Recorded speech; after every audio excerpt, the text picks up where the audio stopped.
E é curioso, né?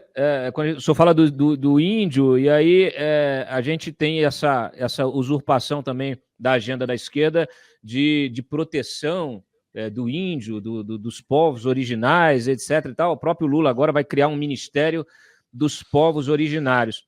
É um pouco essa manipulação que se faz ideológica do discurso, da narrativa. O senhor mencionou, né? A gente aqui está falando justamente de como a coisa é um pouco mais complexa. Eu estou falando dos ricos, das negras ricas, nem todo negro é pobre, nem todo pobre é negro. A gente também teve aí, quando a gente começou a debater essa coisa da hipocrisia da esquerda, né? A gente chama da esquerda caviar, que é a esquerda e que quer ter poder econômico, que ela faz um discurso para o pobre, mas ao mesmo tempo está se aliando ao grande capital, explorando esse pobre, jogando algumas migalhas. Esse foi a síntese do governo Lula, né? Desde lá da carta aos brasileiros escrita pelo Odebrecht, pelo Emílio Odebrecht, até todo o lucro que os grandes bancos tiveram, o monopólio, o oligopólio que foi formado por esses bancos, e, ao mesmo tempo, ele consegue esse duplo padrão de emplacar uma narrativa de defesa desses pobres. Acaba que é um debate meio esquizofrênico, né? E as pessoas não querem enxergar que essa hipocrisia que está tão estampada, né? Tão clara. Não, é fogo. Eu vejo assim muito. Eu brinco às vezes com isso. Tem meu amigo Jorge Caldeira, que virou best-seller aí com a história da riqueza no Brasil. Eu, uma vez conversando com ele, eu falei: pô, o PT chegou a um extremo de. Foi a primeira vez que alguém no poder no Brasil tentou criar uma burguesia privada, particular, através do BNDES. Isso não tem isso na história do Brasil em momento algum. Agora, esse negócio dos povos originários é engraçado. Alguém devia avisar a Lula, ou a primeira-ministra Janja, que o Homo sapiens não nasceu no Brasil. Nós somos todos imigrantes. Os índios chegaram aqui em migrações milenares, mas em migrações. Eles não nasceram aqui. Vieram pelo Estreito de Bering, talvez, por uma glaciação lá, vieram navegando por não sei onde, mas há 40 mil anos atrás, mas é a primeira migração. Primeira grande migração para cá. E são vários povos diferentes que vão, inclusive em guerra constante entre si.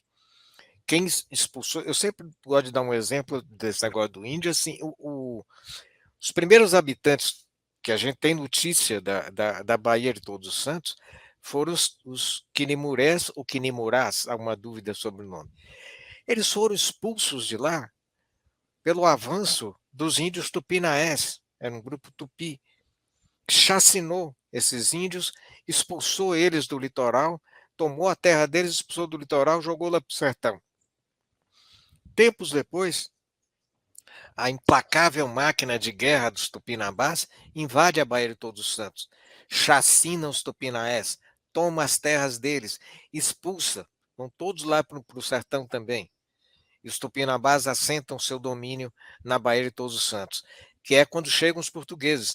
Então, a invasão portuguesa é a quarta invasão conhecida da Baía de Todos os Santos. E depois eu falo assim, os portugueses tomaram a terra dos índios. Falo, calma, de que índios?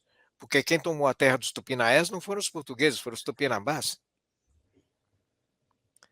Depois, agora de povos originários, é querer dar um verniz a gente que não nasceu no Brasil. Não existe, o Brasil não existia nessa época, inclusive. Você estava aqui, não sei. Eu acho que Lula seria muito mais sensato se ele criasse o Ministério dos Povos Imaginários. Deixa eu aproveitar e te perguntar. Eu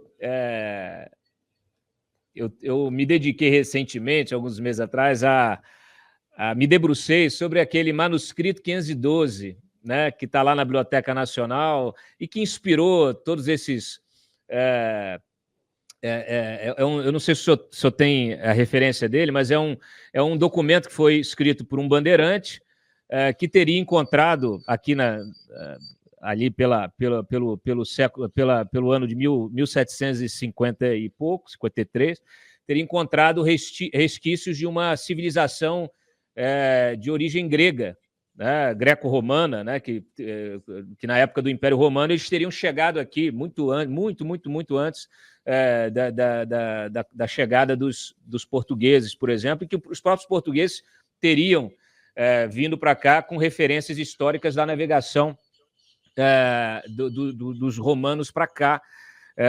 A gente e aí há todo um ninguém se debruça sobre isso, ninguém fala sobre isso, mas há alguns pesquisadores que se dedicaram a investigar, inclusive em bibliografia na Europa, tanto nas bibliotecas portuguesas como também nas romanas, nas gregas, essa possível colonização aqui do Brasil, de você ter pelo menos a criação de alguns povos com essa origem romana.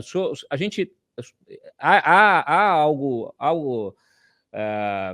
real nisso, quer dizer, a gente, em função disso, em função desse documento, muita gente não sabe, é que a partir desse documento nós tivemos várias missões, né,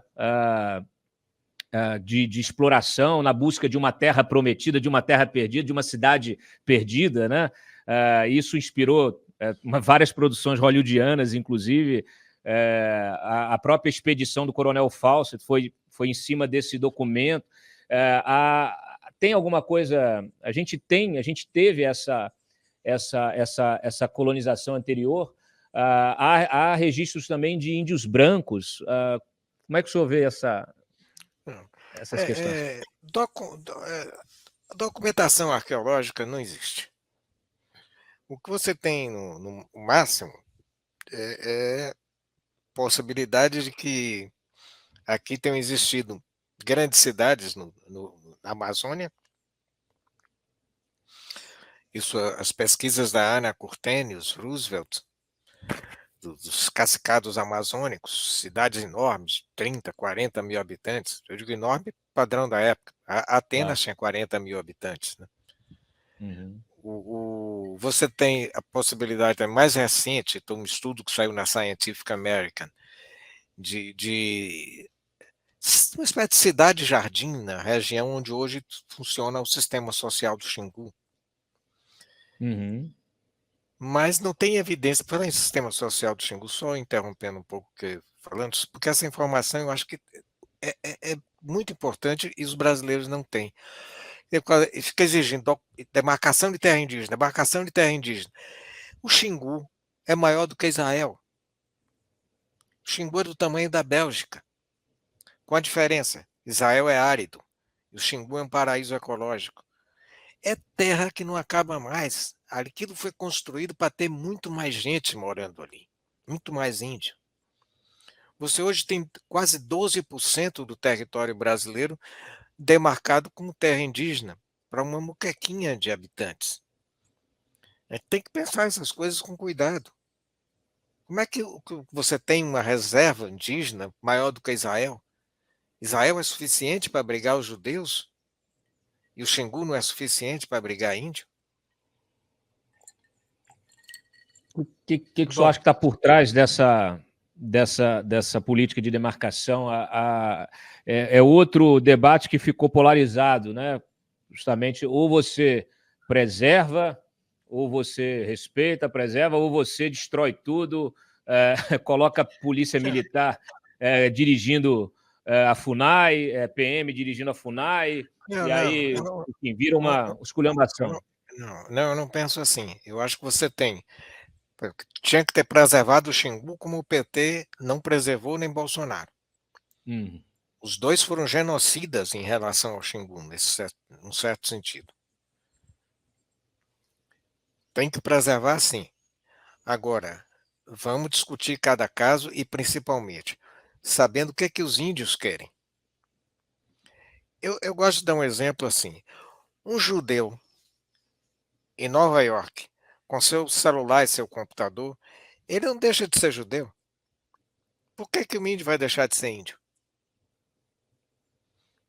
A gente não tem que pensar que os povos assim, são tão frágeis, não. Os índios, quer dizer, os antropólogos, de um modo geral, fazem, os índios são sofisticadíssimos na criação de seus mitos, mas são uns imbecis quando é para tratar da política da aldeia? Não tem cabimento raciocinar assim. Uma coisa que eu acho séria também, que tem que ser pensada, que o general Geisel falava, o general Geisel, ele dizia que não era contra a demarcação, mas ele não queria que fosse demarcada a terra indígena na fronteira do país.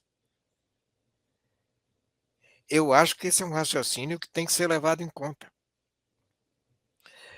Uma outra coisa é quando eu vejo hoje o identitarismo, o multiculturalismo, tomando conta da antropologia. Outro dia eu vi uma entrevista do Eduardo Viveiros de Castro, meu amigo de juventude e tal, não sei se ainda é amigo, porque a gente perde tantos amigos nessas discussões ideológicas que... É verdade. Mas o Eduardo dizendo assim, o Brasil não é uma nação, o Brasil é uma extensão geográfica onde nações diversas são obrigadas a ficar juntas sob o tacão do Estado. Pô, isso é uma brincadeira.